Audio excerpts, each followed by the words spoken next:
पाकिस्तान का बेहतरीन स्नाइपर, दुनिया में अपनी काबिलियत का लोहा मनवाने वाला, दूर मार निशाने में सबको पीछे छोड़ने वाला, पाकिस्तान के दुश्मनों को तिगनी का नाच नचाने वाला, पाकिस्तान आर्मी की शान, दुश्मन के लिए दहशत की अलामत, शानी जी राजू, और दुश्मन के लिए मौत का दूसरा नाम SS, पाकिस्तान के सबसे मशहूर एक्शन नॉवल का दूसरा हिस्सा। रियाज आकिब कोहलर के कलम से निकला एक और शाहकार।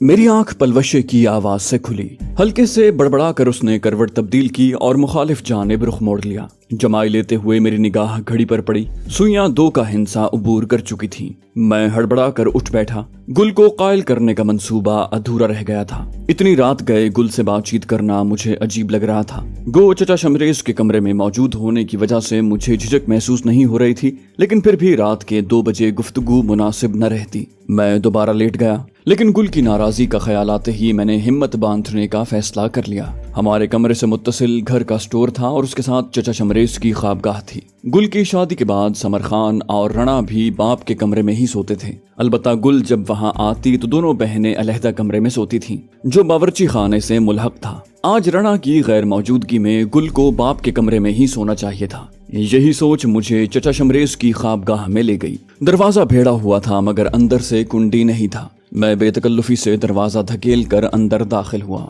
हल्की चरचराहट उभरी जो खामोशी के माहौल में सूरे इसराफील महसूस हुई। वहां गुल मौजूद नहीं थी। यकीनन वो आज अकेले कमरे में लेटी थी। चचा शमरेज और समर खान दरवाजे की चरचराहट से नहीं जागे थे। मैं दबे कदमों वापस मुड़ा और दरवाजे को भेड़ता हुआ बाहर निकल गया। दूसरी बार भी दरवाजे ने चूं चूं करके गहरा एहतजाज किया था। गुल के पास अकेले कमरे में जाने की हिम्मत खुद मैं मफकूद पाता था। गो मेरा गलत इरादा नहीं था, ना गुल कमजोर किरदार की मालिक थी, लेकिन फिर भी रात के उस वक्त हमारे गुफ्तगू करने को किसी सूरत भी मुनासिब ख्याल नहीं किया जा सकता था। मैं अपने कमरे की तरफ दौड़ा। 2 कदम लेते ही मेरी समातों में धमाका हुआ। राजू, गुल की मध्यम आवाज ने भी मुझे उछलने पर मजबूर कर दिया था। वो ख्वाबगाह के दरवाजे पर खड़ी थी। चंद कदम लेकर उसने बेतकल्लुफी से मेरा हाथ थाम लिया। क्या बात है? मैं गड़बड़ा गया था।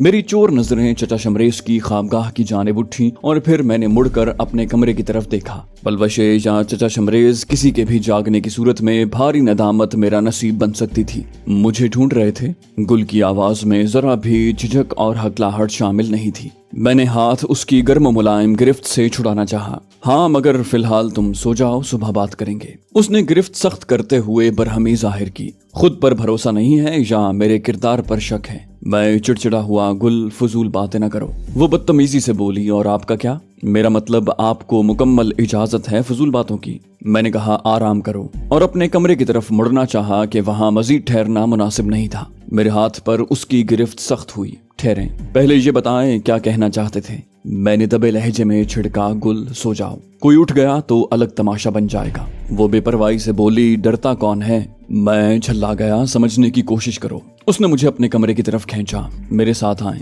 मैं बिदक गया। पागल तो नहीं हो गई? वो बोली। राजू, मैं जानती हूँ आपने कोई जरूरी बात करनी है। अभी वक्त है, कर लो। वहां कोई झांकने नहीं आएगा और कम से कम आपको मेरे किरदार पर शक नहीं करना चाहिए। मैंने कहा। गुल, मैं शक? कता कलामी करते हुए बोली। चलें। उसने मुझे दरवाजे की जानिब खींचा और मैं हिचकिचाता हुआ साथ हो लिया। उसने मुझे खाली चारपाई पर धकेला और दूसरी चारपाई पर नशिस्त संभाल कर मुतबस्सम हुई। अब बोलें। ईशा को क्या इशारे कर रहे थे? मैं शाकी हुआ। तुम्हें नहीं मालूम? उसने मुंह फुलाया। राजू, मेरा इतना हक भी नहीं है कि आपको 2 दिन रुकने का कह सकूं। मैं बगैर लगी लिपटी रखे बोला। मैं आज तक तुम्हारे साथ रिश्ते का तायुन नहीं कर सका। तजाहुल आरिफाना से काम लेकर इसे अच्छी दोस्ती का नाम दे सकता हूँ, मगर औरत मर्द की दोस्ती की ना शरीयत इजाजत देती है और ना हमारा माशरा। ये तुम्हारे शौहर को पसंद होगा, ना मेरी बीवी ही इसकी इजाजत देगी। पलवशा बहुत फराख दिल बीवी और आला ज़र्फ लड़की है, लेकिन यकीन मानो पहले दिन से मेरे साथ तुम्हारी बेतकल्लुफी को न सिर्फ शिद्दत से महसूस किया है बल्कि नापसंदीदगी की सनत से नवाजा है।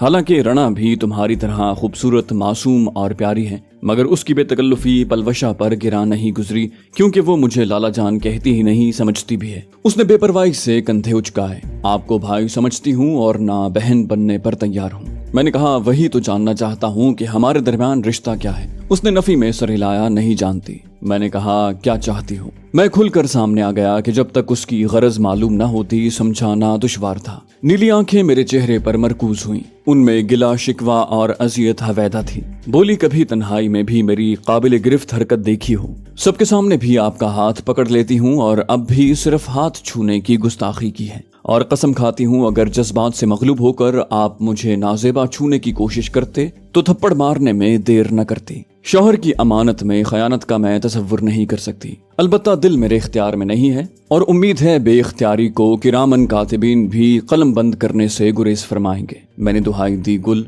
मैं क्या करूं, तुम मेरी मोहसिना हो, तुम्हें खफा नहीं कर सकता। तुम्हारा हक जताना या फरमाइशें करना भी मुझे गिरा नहीं गुजरता, मगर मेरी शरीके हयात इसकी इजाजत नहीं देती। वो सिर्फ मेरी बीवी ही नहीं, महबूबा भी है। उसे नाराज करने या दुख देने का मैं तसव्वुर भी नहीं कर सकता। हमारे उलझे हुए रिश्ते की जद में आकर दोनों की खानगी जिंदगी किसी भी बड़े हादसे का शिकार हो सकती है। वो बेनियाजी से बोली, परवाह किसे है। मैं मौतरिफ हुआ मुझे। उसके होंठों पर खूबसूरत मुस्कुराहट उभरी, तो ये आपका मसला है। मैं जिज़बिज़ हुआ, गुल तंग न करो समझी। बोली यही दरखास्त आपसे भी है। वो कुछ समझने को तैयार नहीं थी। मैं तिलमिलाते हुए बोला, चाहती क्या हो। उसने मुंह बनाया, कुछ भी नहीं। मैंने कहा सुबह हम वापस जाएंगे। मैंने लाजनहल बहस का खात्मा किया। लबों पर मधुर तबस्सुम बखेरते हुए वो मखमूर लहजे में बोली, सिर्फ इतनी सी बात मनवाने को आप रात के 2 बजे मुझे ढूंढते फिर रहे हैं। मैंने कहा तो क्या करता। पलवशे सुबह जाने पर बजिद थी और तुम्हारी सुई मुझे रोकने पर अटकी थी।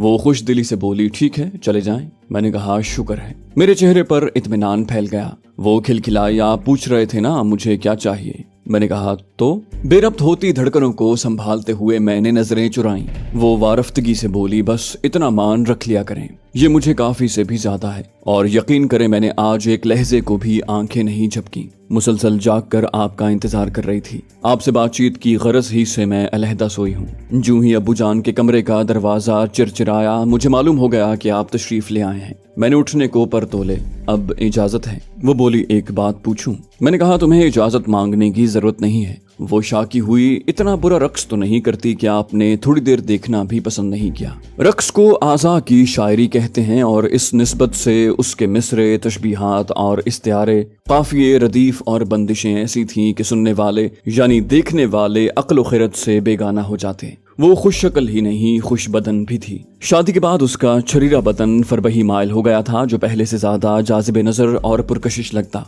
मैं ये सब कुछ सोच कर रह गया कि कहने का हौसला मफकूद पाता था। वो मेरे लिए काबिल एहतराम और मौज़्ज़ज़ थी, और जिनकी इज्जत की जाती है उन पर फप्तियां कसी जाती हैं, ना हयासोज गुफ्तगू की जाती है। बदिक्कत तमाम बोला, तुम्हें नाचते हुए देखने का मुझे कानूनी इख्तियार नहीं था। वो मुसिर हुई, मैंने खुद बुलाया था। मैं साफ गोई से बोला, हाँ मगर तुम्हारे पास भी ये इख्तियार नहीं है। मेरे रूबरू आते हुए उसने गहरी नजरों से मेरी आंखों में कुछ ढूंढने की कोशिश की। राजू, अपनी गुड़िया बहन की बाजी को मजबूर समझकर मुआफ कर देना। मेरे लबों पर मुस्कुराहट उभरी। अपना ख्याल रखना गुल। और मैं दरवाजे की तरफ मुड़ गया कि वहां मैंने इतनी देर लगा दी थी जो बदनामी से कुछ ज्यादा ही थी। गुल से अपना रिश्ता मैं अब भी नहीं सुलझा सका था, लेकिन कम से कम ये इत्मीनान जरूर था कि वो बेराहरवी पर आमादा नहीं थी। मोहब्बत और इज्जत व इस्मत में चुनाव का मरहला आता तो उसका इंतखाब इस्मत होती। उसे बस जरा सी तवज्जो दरकार थी। मैंने इब्तिदा से ही उसे बहुत ज्यादा अहमियत और मान दिया था, और अब उसे अपना हक समझकर वो दस्तबरदार होने पर तैयार नहीं थी।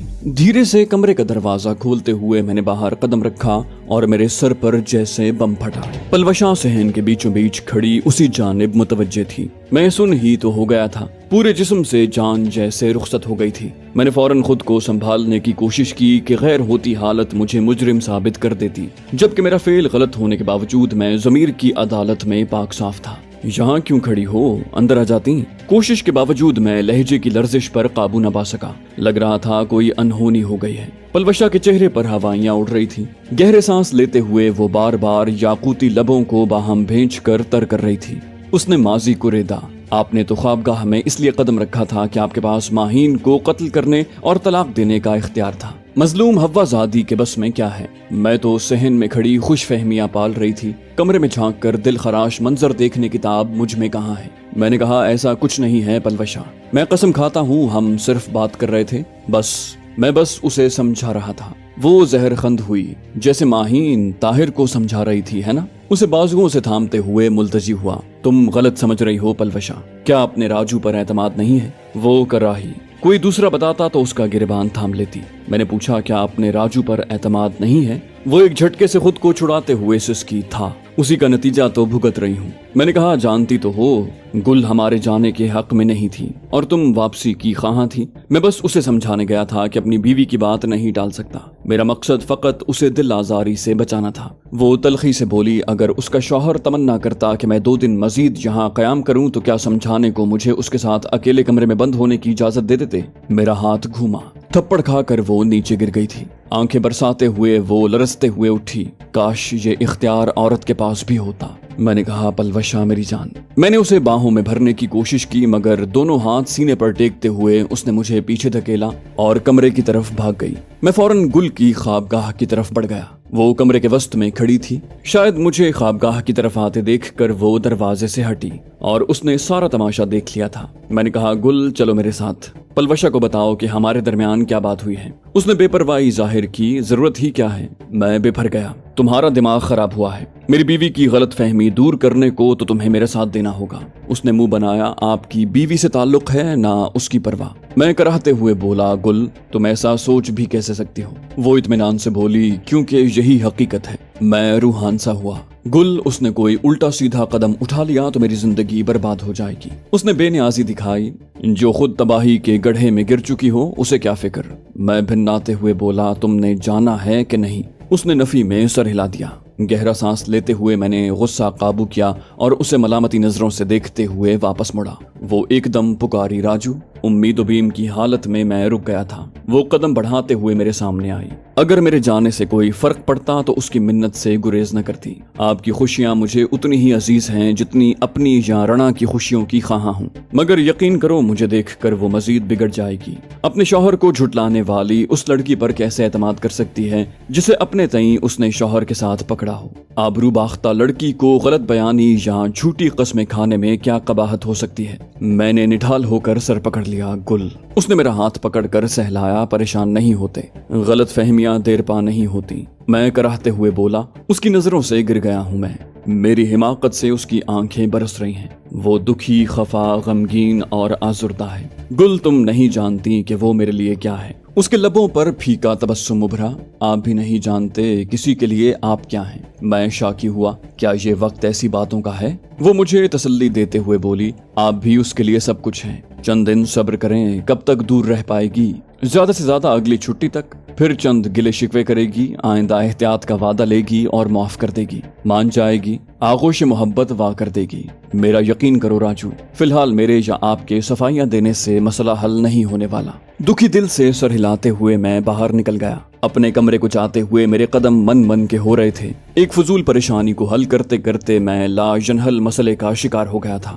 گل کی ناراضی اور خفگی میرے لیے اتنی اہمیت کی حامل نہیں تھی کہ اس کے لیے میں پلوشے کے اعتماد کو داؤ پر لگا دیتا، مگر حادثے ایسے ہی ہوتے ہیں۔ آفات یوں ہی انسان کو گھیرتی ہیں، ناگہانی افتاد اسی طرح آتی ہے، بلائیں یوں ہی گلے پڑتی ہیں اور انسان ہکا بکا، مبہوت، متحیر اور متعجب ہو کر سوچتا رہ جاتا ہے کہ یہ کیا ہو گیا۔ اگلا مرحلہ پشیمانی اور پچھتاووں کا ہوتا ہے۔ کاش یوں نہ ہوتا، ہائے ذرا سا سوچ لیا ہوتا، عقل و ہوش مندی سے کام لیا ہوتا، وغیرہ وغیرہ، مگر حادثے کے بعد ہاتھ ملنا کسی کام نہیں آیا کرتا۔ دروازہ کھول کر میں مزمحل قدموں سے داخل ہوا۔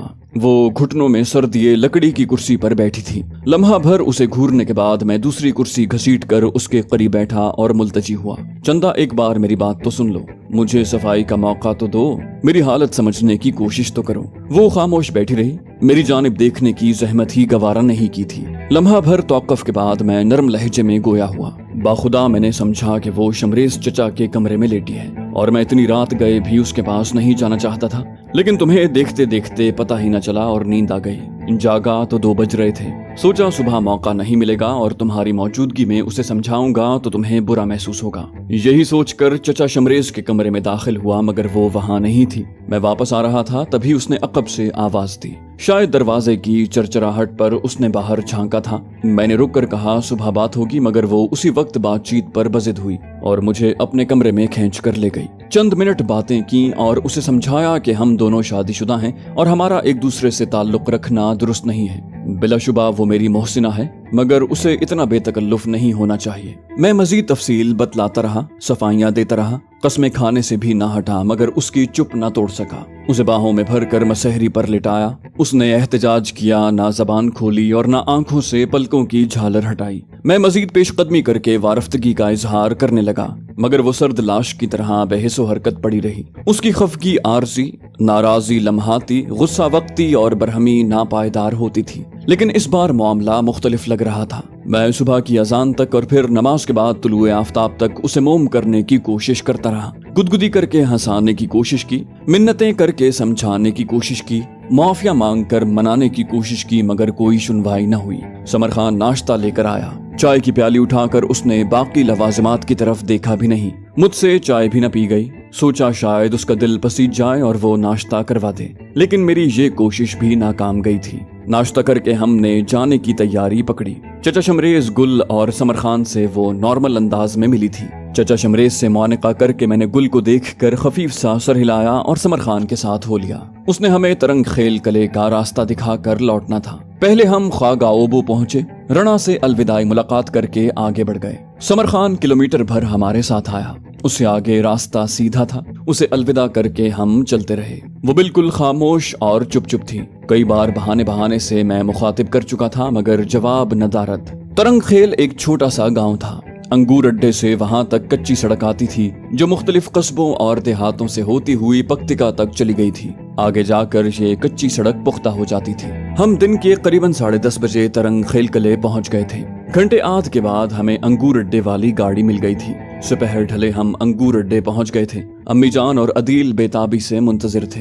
अम्मी जान के मशवरे पर हमने रात वहीं गुजारी और अगली सुबह नाश्ता करके निकल पड़े। शाम तक हम तलगंग पहुंच गए थे। अकेले होते ही रोमा ने पूछा, पलवश के साथ कोई गड़बड़ चल रही है? मैं टाल गया, नहीं कुछ खास नहीं। वो भी इसरार किए बगैर खामोश हो गई थी। अगली रात भी मैं रोमा के साथ रहा कि पलवश ने सहन में चारपाई लगाई हुई थी। दिन भर भी वो मुझे मुखातिब नहीं हुई थी। रोमा ने छूटते ही पूछा, अजनबी आप झूठ बोलना कब छोड़ेंगे? मैंने कहा, रोमा उसकी अक्ल छोटे बच्चों जितनी है, फजूल बात पर मूड बनाया हुआ है, मुझे तो बताते हुए भी शर्म आती है। रोमा ने मुंह बसोरा, वो भी कुछ नहीं बता रही और आप भी छुपा रहे हैं। मैंने कहा, उसे गिला है कि मैं गुल को अहमियत देता हूँ, हालांकि वो शादीशुदा है और मजबूत किरदार की लड़की है। उसकी बेतकल्लुफी बर्दाश्त करता हूँ कि उसने मेरी जान बचाई है। अपनी मोहसिना समझकर अगर हंस कर बात कर लेता हूँ तो उसे नागवार गुजरता है। बताओ ये कोई खफा होने की बात है? वो बोली, आज वो अपनी ख्वाबगाह में बैठी रो रही थी। मेरे कुरेदने पर भी कुछ बताने को तैयार न हुई, और आप जो तफसील बता रहे हैं वो मेरे जहन को नहीं लग रही।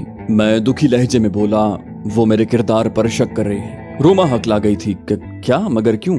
मजबूरन मुझे तफसील दोहराना पड़ी कि रोमा जैसी मुखलिस शरीके हयात से कुछ छुपाना निहायत मायूब था। मुमकिन था पलवशे से मालूम होने पर वो भी खफा हो जाती तो यकनशुद्ध दो शुद्ध वाला मामला हो जाता। तफसील सुनकर मेरे गाल पर चुटकी काटते हुए वो मुतबस्सम हुई। झूठा अजनबी? मैं गुलूगीर हुआ, पलवशे ज्यादती कर रहे हैं। रोमा ने तड़प कर मुझे भेज लिया था। मेरे अजनबी, परेशान क्यों होते हो? मैं उसे समझाऊंगी, वक्ती उबाल है, ठीक हो जाएगा। मैं मुतफक्किर हुआ, डर लग रहा है कोई उल्टी सीधी हरकत न कर बैठे। वो बोली, आपकी रोमा किस लिए है? उसके पुरएतमाद लहजे ने मुझे वक्ती तौर पर मुतमईन कर दिया था।